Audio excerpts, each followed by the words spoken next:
The Giants topped the Houston Texans 24-16. David Turner, former NFL scout, joins me to break it all down. Coming up next on the LockedOn Giants podcast. You are Locked On Giants, your daily New York Giants podcast. Part of the Locked On Podcast Network, your team every day.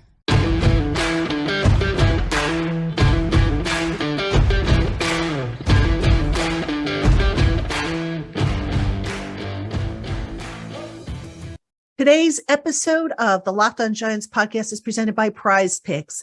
Prize Picks is daily fantasy made easy. Pick 2 to 5 players, and if they score more or less than their Prize Picks projection, you can win up to 10 times the amount of your money on your entry. First-time users can receive a 100% instant deposit match up to $100 with the promo code LOCKEDON. That's prizepicks.com, promo code LOCKEDON. Hello, New York Giant fans, and welcome to the Locked On Giants podcast, part of the Locked On Podcast family, your team every day. Patricia Traynor here with you, and I'm joined, as always, by David Turner. And we've got a win to talk about today, a 24-16 win by the New York Giants over the Houston Texans. Not a very pretty win, but a win nonetheless, and we're going to talk about what went right, what went wrong, what changes we saw, all that good stuff. First off, David, welcome back from the bye. Hope you had a nice bye week. I never get a week off, but it was fun. We had a good week with Halloween thrown in there and, all that fun stuff. So good daddy duty times for me. There you go. I mean, I had a little bit of time off, not a whole lot, but let's just say not enough. So I'll take whatever I can get. All right. So David, we've got a win by the New York Giants coming out of the bye week against a Houston Texans team that came into this game, the worst run defense in the NFL. The Giants ran wild. Specifically, Saquon Barkley ran wild. Saquon finishing with 35 carries, a career high, 152 yards, his 16th career 100-yard game. The 152 yards, I believe, is the fourth highest total in his career. Basically, what went right for the Giants run game that they could just put it all on Saquon and not have to worry about running Daniel Jones too much or any of the other guys that much? I think they were able to, again, stay inside their identity and know who they are, and that's running the ball with Saquon, and he held up. I mean, there was a couple hits in there where I was like, ooh, okay, he pounced up. Okay, here we go. But, I mean, all in all, that's the identity of this team, and I love that they went with the extra beef, and they brought in the extra offensive lineman. They had 8 in there at one time, and, it's like, hey, we're just going to out-physical you. We're going to come off the ball and come hit you in the mouth and go from there. I like that kind of football. I'm all about it. So for me, you saw a very physical minded offense today where they were not there's one cute play and then that was put into the books. Like, okay, we're not doing that anymore. So the rest of them, pretty standard offense, pretty standard defense. I thought that they did self-scouting, but they also knew they didn't have to show too much to win this game. It got a little close at the end, I think closer than they liked, at the end there, but they were able to pull this win out, and it was a good team win. It really was. It was the defense contributed, the offense contributed. Saquon to run for, like you said, a career high 35 times, which is amazing. The young man's going to be in the ice bath for a little while, but 152 yards falls into what, Houston's given up every week. I mean, even King Henry is the only one that got a little bit more than that, but that 152 is right in line with what this Houston defense has given up each and every week. So I think, for me, it was nice to see Daniel only threw 17 times. He had 13 for 17 again, and 2 of them were drops by a certain somebody that I'm not going to mention by name, but if you care to mention him by name, feel free. But they were outright drops. So if those 2 drops didn't happen, then he would have been 15 to 17. So, it was a situation where I thought Daniel was very smooth, effective, ran a couple times when he needed to, but we stayed inside our identity, which was Saquon. Yeah, I don't think I'm going to mention the person's name. The only thing I will mention about the aforementioned guy who dropped 2 passes is I really thought he was going to come in and he had finally, seen the light. But just in listening to him post game, um, there's definitely some kind of disconnect with the coaching staff. That's the only thing I can conclude with that individual, and really disappointed because Daniel basically had to do it with Darius Slayton, who caught 3 or 4 passes for 95 yards, including that big 54-yarder for a touchdown. Tanner Hudson, Isaiah Hodgins, who they picked up just this week, as a matter of fact. He caught 2 balls, 41 yards. Lawrence Cager, another tight end. Barkley had 1 catch.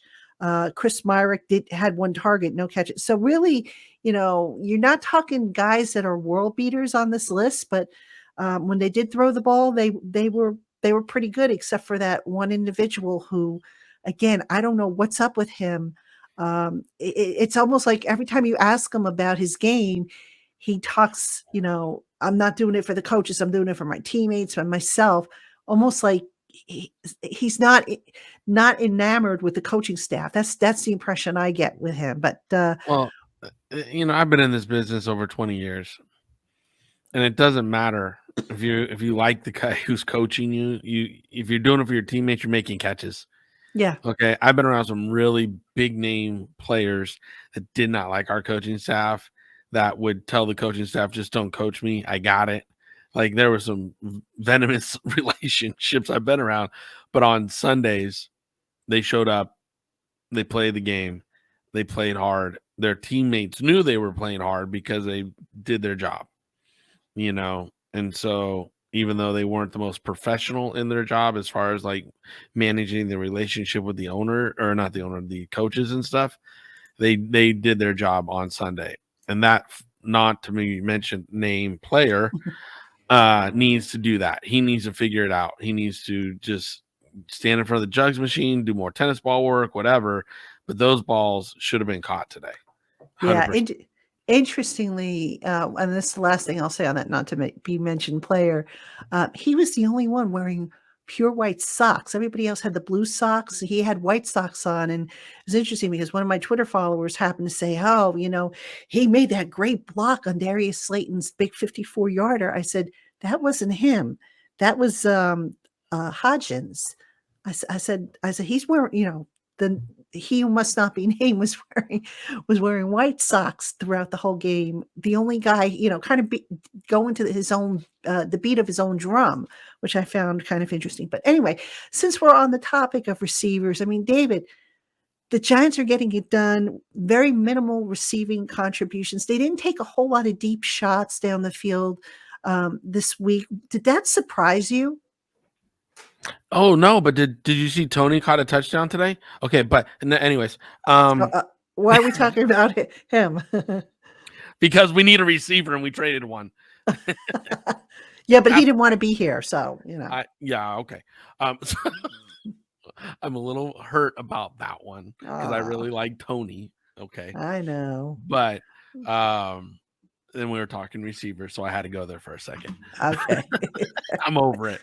Moving on. Okay. Okay. But for me, what I thought was a little interesting with I love Slayton. I love what Slayton's becoming. I'll be honest with you. He's a tough guy. He's showing a lot of dedication to his route running. That long 54-yard run today, he had a shake off a defender, and then you saw some good speed from him. I'm liking what Slayton's starting to become. He's never gonna be a world beater. That's just not him. But this guy, I mean, he's really working hard at his craft, and I got to give him some credit for that. I would like them to work Robinson more into the offense. I thought that would be the case, but we did not see Robinson really take form, this week or even the week before the bye week. I didn't think we saw a lot of Robinson, which is disappointing because I thought with the trade of Tony, we were going to see a lot more, Wan'Dale Robinson. And I'm hoping that, again, they knew that they were doing this week. They were able to win with the game plan of running the football. And, we'll see some more of Robinson because I think he has some dynamic ability when he's running north-south and not east-west, and not south when he's, turning around, trying to make something happen. And remember, it's not college. The pros can run too, boy. So, yeah. Anyways, Yeah. so for me, I was just like you said, they're doing it without number one and number two real receivers. They're really running with tight ends and big receivers, and they're getting it done because of the effectiveness of the running game and the play action pass and the threat of Barkley, running and stuff. I think this is great football. I think it's a great time with the weather being cold that this kind of football is being played.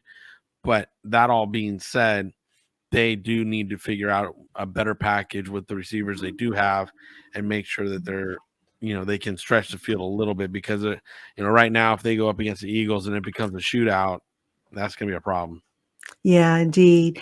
Now, before we move off of the offense real quick, what changes besides that big beef package? I mean, they had, like you said, three extra offensive linemen at one point. But what changes did you take note of? I guess from the bye week that they incorporated. I know one thing that jumped out at me was in the beginning, that first drive, they did a nice job of mixing up the tempo. They were going no huddle for the first couple of plays, then they slowed it down, then they got faster. So they were varying the tempo a little bit. What did you notice as being some of the biggest differences on offense? Well, again, the beef package, what I noticed more is what they didn't do. Again, you and I are talk on text back and forth sometimes about quit the cutesy plays. We didn't see those today, right? So they really didn't go with them cutesy plays, which I appreciate. They went with a nice, solid offensive scheme. They worked their tight ends into the scheme, which is something that I know I've talked about on the show before. I want to see them work the tight ends into the offense more, and they did that today. They also, what I saw was what they didn't do is run the Wildcat today. I didn't see one direct snap to Barkley, which I thought was interesting because with all that extra beef in there, I would have thought they would have thrown, Daniel out at a receiver position and took one guy out of the box and then let the beef go to work with a direct snap to Barkley. So again, this is the first time we've seen that package. I'm sure they're going to build off of it. But there's certain things I didn't see today, which I was kind of like, why didn't they do this? Why didn't they do that? And I think it's just a matter of they're building off it for more to come. I think it's hard with the game plan this week to really get into what did that self-scouting week that they did for the bye week really bring to the table, because this opponent wasn't one that they were they didn't have to show a lot. They really could keep it basic and do what they needed to do, and it worked for them. So, I think going forward the next couple weeks with the opponents we have coming in, we'll see more of what that bye week meant to the self scouting with what they have and what they're going to do, and how they're going to work the personnel into the coming weeks. Because again, this offense isn't what it needs to be a playoff team right now. Yeah. Even though they're going to be lined up to look like they'll be on a playoff run, which is exciting.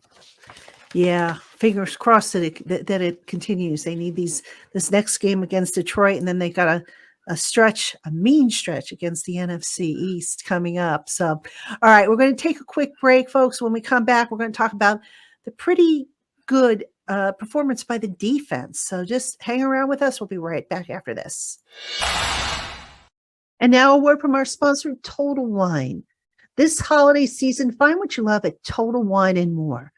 With so many great bottles to choose from, it's easy to find a new favorite single barrel bourbon or the perfect gifts for everyone on your list with some help from a friendly guide. And all with the confidence of knowing that you found something special for the lowest price possible. Find what you love what you find, only at Total Wine and More. Curbside pickup and delivery is available in most areas. Visit TotalWine.com to learn more. Spirits not sold in Virginia and North Carolina. Please drink responsibly. B21. All right, folks, welcome back to the LockedOn Giants podcast. I'm Patricia Traina, joined by former NFL scout David Turner. Used to work for the Giants, so he knows a few things about the organization, a little familiarity about the Giants organization. And David, the Giants run defense today, they did a pretty darn good job, all things considering, against Dameon Pierce. Came in as the 6th highest rusher in the league. They held Pierce to 94 yards on 17 carries. He did have a long of 44 yards, just so happened to occur when Dexter Lawrence was getting a breather, I noticed. So, I mean, your thoughts on the run defense, which, has been a problem for this team, actually. It has, and they still gave up 40. They gave up 94 yards on 17 carries today. But you said if you take that one long run, which they do every game, don't know. I mean, it's the way it is. There's a one long run every game, right? You take that 44 out, and you only ran for 50 yards. So they did a really nice job there on the run defense. They were their line fits were better. Their gap responsibilities were better. Smith had a really good game, I thought, at middle linebacker. For him, he came in, made, I don't know how many tackles he was accredited with, but he blew up some plays. He was coming downhill. It was nice. Lawrence and obviously, Leonard Williams really control that front well. Their backup defensive line was controlling the line really well today too. So, I mean, yeah, they sprung the one run on them, but all in all, I thought it was a very good front, effort.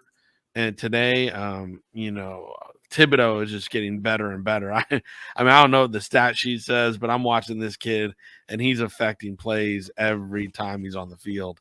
He's penetrating. He's causing people to not be comfortable in the pocket.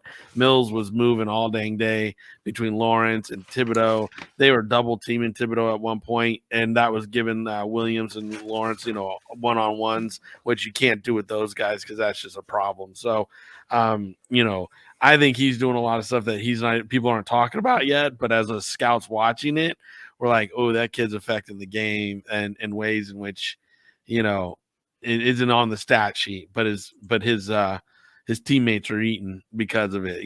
They're feeding off it. So he's just a couple steps away from being unbelievable, I think. And then we got different people back, I think, today. So, I mean, Leonard Williams looked more healthy today than we've seen in the past. You know what I mean? I really liked him. I mean, he was strong rush up front today. Him and Lawrence had really strong rushes up front today. I was really impressed with them. I liked but this is exactly when we're talking about this defense starting to gel. Remember, we were saying right in here is going to be that sweet spot for it to start gelling. And, Zimenez is back today. We saw, Thibodeau, Smith, they had really good days. Ward had a really good day. So, again, we could talk about everybody up front. It was just fun to watch that front go. I thought the second half, Wink got a little conservative, and so they drove the ball a little bit, and they did some things. He wasn't bringing as many in the second half.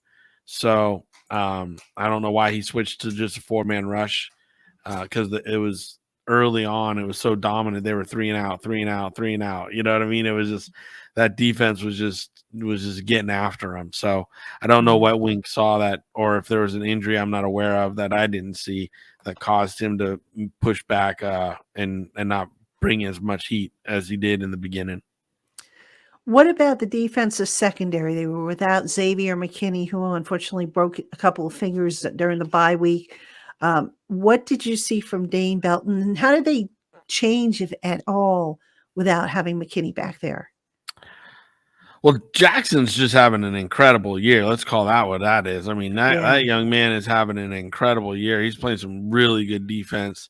Love is having another great year. I thought Love had another good game today. So, for me, we're seeing the pressure up front affect the timing with the receivers, which gives help to that secondary. Today there was a couple, I thought, miscommunications. I wouldn't call them mental busts. It just looked like they miscommunicated on a couple things back there. When you have new players and positions, maybe they're not used to playing, that happens. But I mean, they got the turnovers when it counted.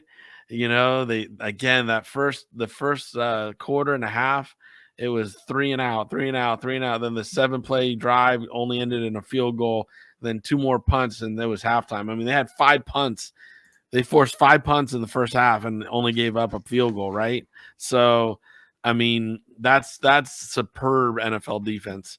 When you can take any NFL offense, make them punt 5 times in the first half and only give up a field goal, that's superb. It's just unbelievable. Then to end the game, they gave up the touchdown, but then they force a fumble, interception, and then at the end of the game, couple field goals, right? So, again, really good defense by only giving up one touchdown to any NFL team. That's good defense. I mean, I don't care.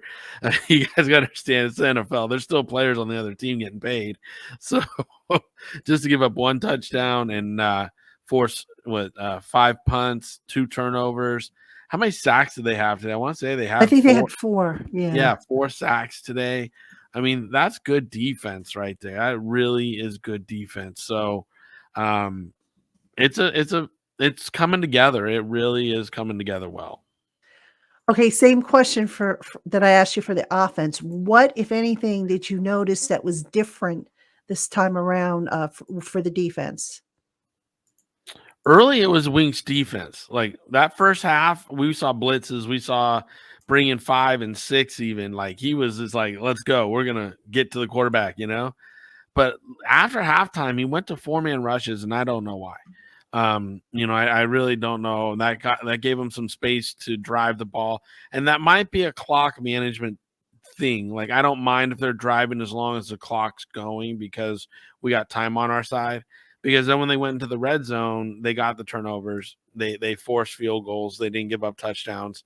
So again, it's a situation where I think it was maybe a little clock management decision in the second half to let them drive a little bit, give up some yards, but don't give up the big play and don't give up touchdowns.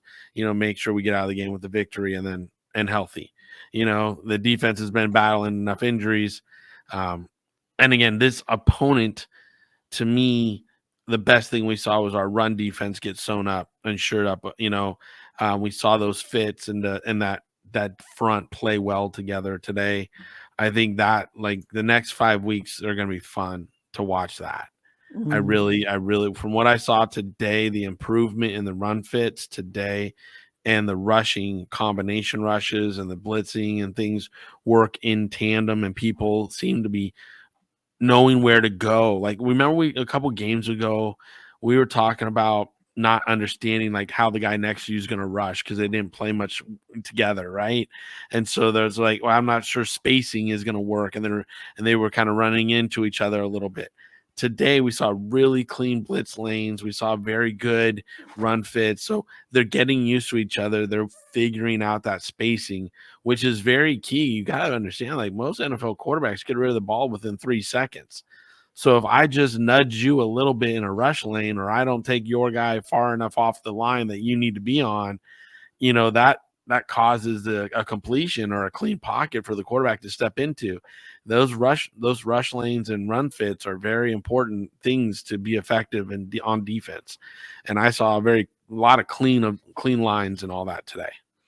Yeah, and it's I know I asked Wink Martindale this past week, or actually I should say last week, what they identified, and he spoke about how they've been doing well with situational football. Third down, they were once again very good at. Let me see if I have the stat for third down here. I think we only gave up 3 on third down. Yeah, it was 3 of 10. And then in the red zone, what did they allow? Red zone, the Texans were 1 of 6. Wow. Yeah.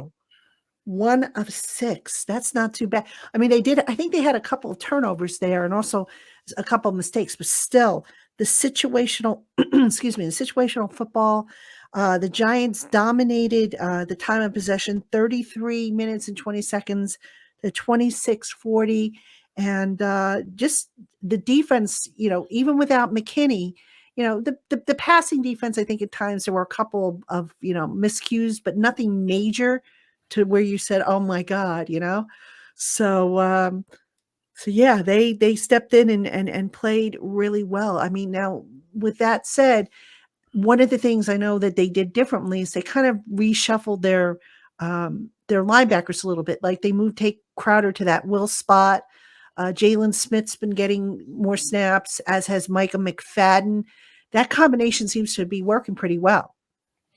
I thought so. I thought Jalen Smith, honestly, is becoming a really impactful player for them.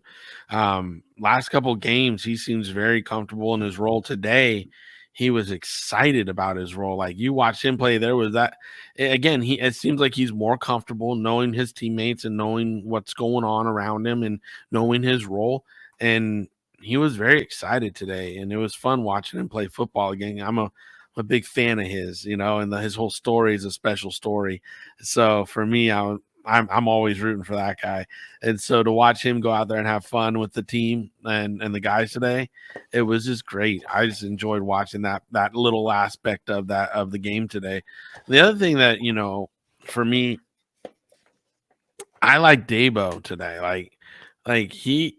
They were having penalties and things up in the first half. And I think we ended with 5 penalties in the game. 4 of them were in the first half and only 1 in the second. And he got fiery on these guys. Like he went to the offensive line with that when they jumped that on that one key 4th down and 1. Yeah. And he knew he had it dialed up. He had the right play, and that was going to be a opportunity for him to drive down the field. And man, he went over there and gave it to him. And then he went back for more. Like he gave it to him, and then he walked away, and then he went back for more. Like he was like, "I'm not done chewing your butt. I'm going some more." So Yeah. it was fun. It was like it matters to him, and honestly, when there's mental mistakes, that kills coaches' game plans. And that was a situation where he really wanted to convert that and keep the drive going, and a false start just hamstringed him. So I like seeing that, honestly. He doesn't do it all the time. He's not one of those guys that's always chewing and yelling at people, but to see it today, it's like, you could tell he was like, we worked on this in the bye week. We talked about this. Like you could read his lips. It's like, we went over this. And it was like, you're not even, at one point I read his lips. He's like, your block didn't even matter. Why did you even get off the ball? Oh my goodness. And I was just reading his lips as he was going, and I was like, oh boy, I've been on the other end of that before. Sure.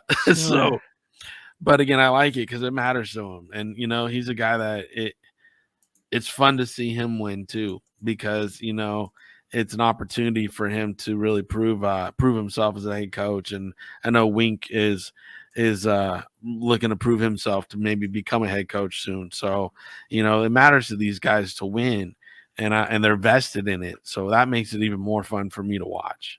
Yeah, it makes it more fun for everybody to watch, for sure. All right, we're going to take our final break, everybody. When we come back, we'll wrap it up with a few more thoughts. Stay with us as we recap the Giants' Week 9 win over the Houston Texans.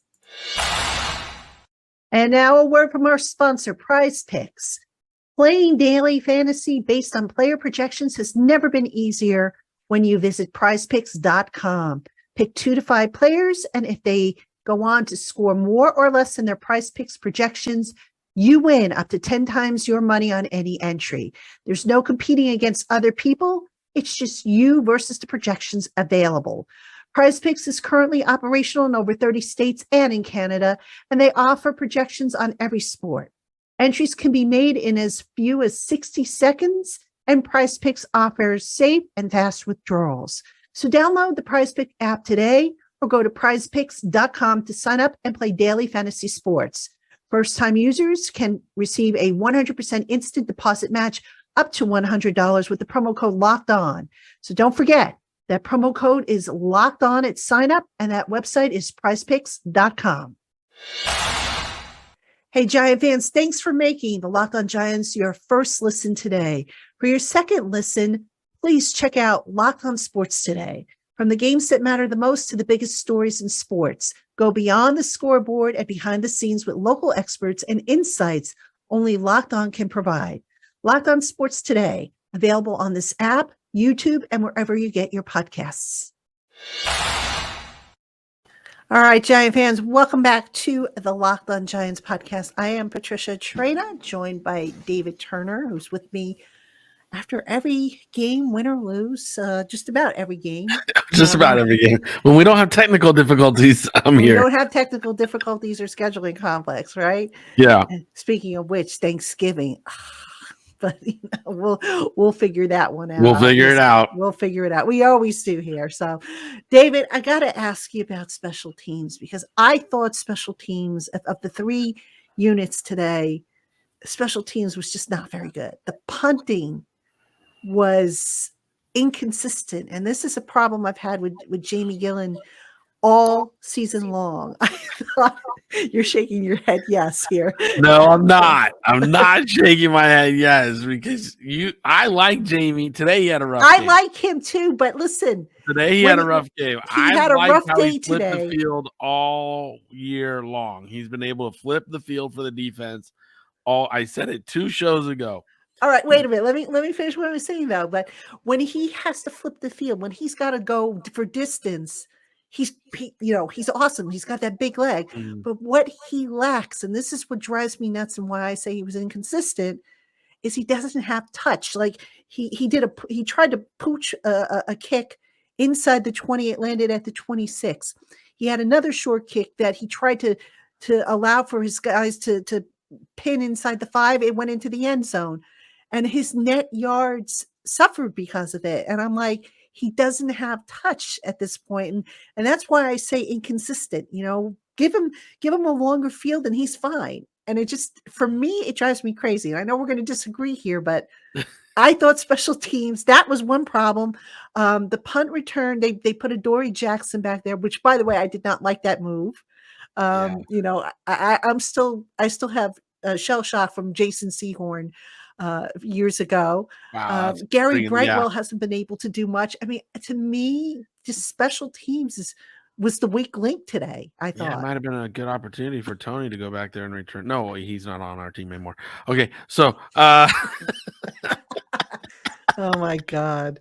I had to listen to my brother talk about Tony for the Chiefs because he's a Chiefs fan. I got to listen to you now. Oh yeah, because you know what? It's a travesty because honestly, Tony could have been the punt returner and he could have been something on if offense. he had wanted to be on this team, which I don't think he did. But anyway, it doesn't matter.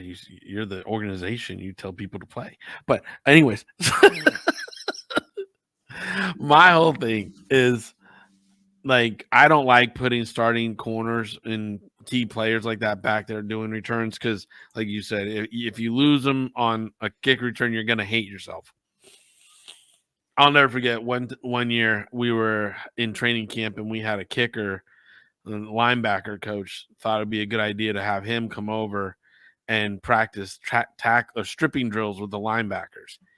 And one of the linebackers tomahawk chopped his shoulder so bad it compressed the disc in his back, and we had to go get a new kicker. Yeah, let's just say that never happened again. Oh my God! But it was just like, it sounds like a good idea on paper. We know Jackson's done it before, but no, it's really not the spot he should be. They need to figure out another answer, in my opinion, back there. That shouldn't be the long-term solution with the remaining games where we got like 8-9 games left. So he's too key to the defense. If we lose him on defense, it's gonna be a mess. So yeah, for me, I think I would definitely be trying to prioritize some other answer for that situation. Yeah.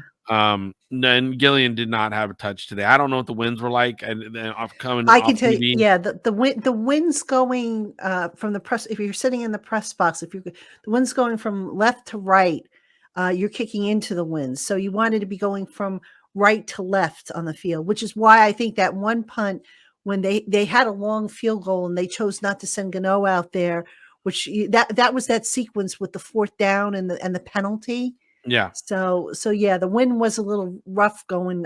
You could see the flags just going crazy. So, and that's what I was going to say. I remember the old stadium; it would whip around in almost like a circular fashion. So it would be hard to kick into it sometimes without it getting caught in the wind and the wind taking it. Even if it looked like you were going into a headwind, sometimes it just swirled and it caught the ball and it would take it. So kicking in Giant Stadium is never easy. The winds out there in that area really play havoc with the ball.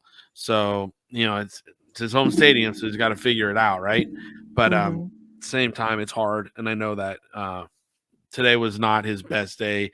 He does have a beautiful driver. He's got a great driver, but he needs to be more consistent, like you're saying, with the sand wedge, to just get it to stick out there. So, that's something that he'll have to work on and play with the winds and maybe take some practices over there in the actual stadium as the winds are up on a day or two, just to see how it's because it's going to be different on the practice field versus over at the stadium. Yeah. Why has it been so hard for this team to find a consistent returner? They're not as easy as it sounds. I know I always put a premium when I was a scout in the league. I always made a premium, like I would grade a guy up a round if he could do punt or kickoff return, just because that brings an added feature to him that would help the team, and if they have that extra skill, they know what to do with the ball in their hands and everything. So right now, I don't think a lot of the players that are on the Giants have done a lot of returning. Robinson, excuse me, Robinson should be able to do it, but again, if they're going to have a bigger role with him on the offense, you wouldn't want to jeopardize him as well. I typically like to find that third string running back, fourth receiver, that can go out there and do it and be consistent and, make it happen. But I just don't know if this roster has that on it right now. I know they thought Richie was going to be that guy, but with the 3 fumbles, Yeah. he's not going to be the answer.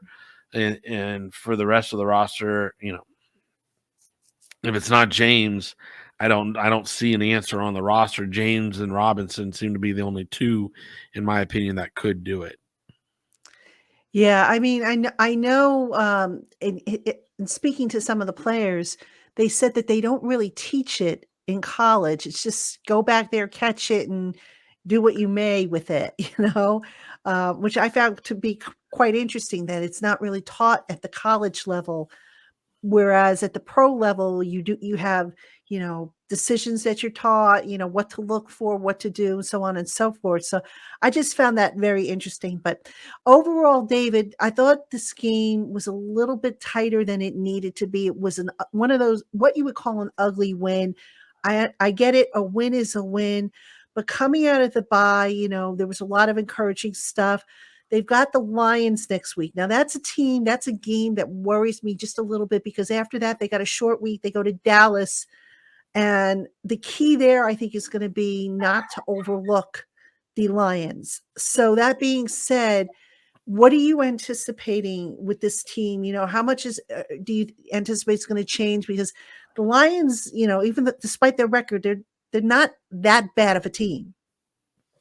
They put up some points today. Yeah. So they can put up points. That's the thing. This team can put up points. They really can't slow anybody down. So I think personally, watching the game plan today, the first half was the Giants' true game plan. They got to a comfortable lead and then they kind of throttled back because they know they're going to have, like you said, another game and then a short week.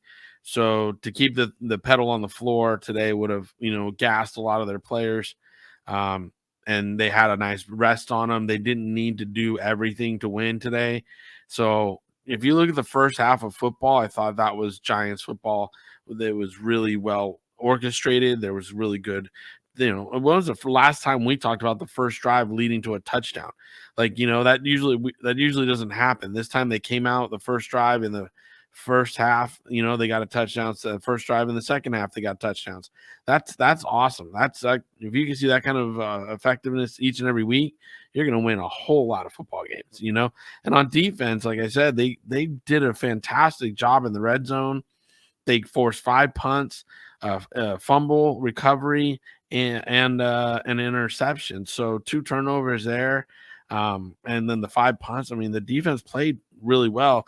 I just don't think it was flashy or gaudy like some people wanted it to be, but it also didn't need to be. You get out of there with a win, you get out of there healthy, and now you got 2 games here, NFC games in a row, Lions, and then like you said, going over to the Cowboys and on a short week. So you got some stuff here, right? Bang, bang, that you need to be ready for. And I think they didn't show too much today because they didn't need to, but I do believe they worked on some stuff that we'll see with the with the coming weeks and the games that they have coming up that they know are the ones they really, really, really need to win. Yeah, and it's going to be interesting because if they can win next week, they're in good shape. Then I think they would only need to win another 2-3 games to really lock up a postseason berth, and so the postseason is definitely within reach for this team, and it's exciting. It's an exciting time to be a Giant fan. So we'll see what comes of the week. Giants did get out of this game, believe it or not, knock on wood, totally healthy. There were no known injuries that popped up during the game. So that was a nice little break. So like I said, it's going to be an interesting week ahead. And I'm curious to see how Dable keeps them from looking ahead to Dallas, because I'm sure there's that element of, we got to get back at these guys. We almost had them the first time. We got to get them this next time, especially on a national audience on Turkey Day, no less. Yeah, but again, the Lions, you gotta win the line. You can't look forward. Like I said, the Lions team can put up points. The running backs are legit. I mean, it's a situation where it's a very winnable game. The pressure defense that we're bringing in should be able to get Goff fits and cause him problems. Their offensive line is not the best. They are a good run offensive line. So, again, it was good for our run defense to look better today, because we're going to go up against a good run offensive line here. But that being said, the defense that we're about to see is not that good. And if we can match our output today, we really are in a good position to win the game. But understand this, we're going to have to put up 27 points to probably beat this team. They're going to put some points up. This is a team that, I think they scored 31 or something today. So it's a situation where you just got to respect the offense and be very efficient on our offense. Respect theirs and be efficient on ours, and we should come out of it. But it's not that this isn't a team that's going to lay down now. This coaching staffs know they're fighting for their jobs over there at Detroit. So, you got a wounded animal. They're going to do everything they need to do to win the game. Yeah, that for sure. And Dan Campbell, head coach of the Lions, a former Giant tight end. I actually covered him. Gosh, means I've been around a lot. But anyway, David, great stuff as always. I do appreciate you coming on. Always fun to talk about a win, especially all the times we talked about a loss, and it felt like we were doing the same show week after week. It's nice to be able to do different shows. So I want to thank you for coming on. Giant fans, I want to thank you for making us your first listen of the day, or if watching on YouTube, your first watch of the day. Twitter Tuesdays tomorrow. Get your questions in. We'll get them on the program, and we'll just keep rocking and rolling here on the LockedOn Giants podcast as we bring you all things New York Giants. For David Turner, I'm Patricia Traina. We'll talk to you again soon, Giant fans.